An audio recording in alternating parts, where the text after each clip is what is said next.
Anderson was invaded by Union troops in the weeks following the Civil War, but this was not the only time Anderson was invaded. In the summer of 1941, 6 months before Pearl Harbor, Anderson was invaded a second time. Only this time, these invaders were closer than anyone thought. The story of the Anderson Blitz is next, under the kudzu.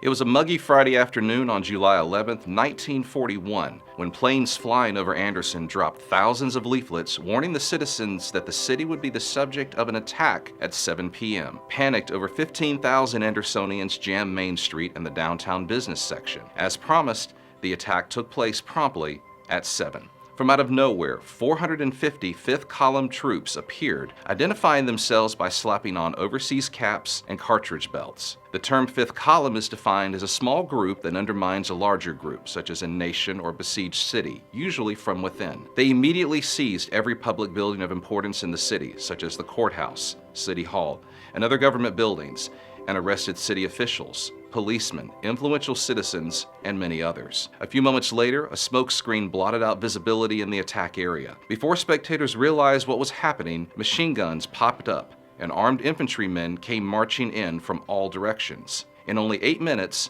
Anderson was overtaken. Government buildings, educational facilities, communication centers, and manufacturing plants were the primary targets and fell quickly. Anderson's newspapers were ordered to print propaganda for the 5th Column, and in a dramatic show of force, 5th Column troops stormed the office and station at WAIM and used the airwaves to broadcast 5th Column propaganda. Guns were pointed at the courthouse from rooftops on the square, while citizens watched in amazement as their city fell. Several decades after Union troops occupied Anderson, she was overtaken again.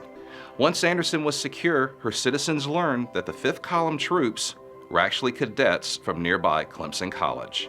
The entire attack was a practice drill.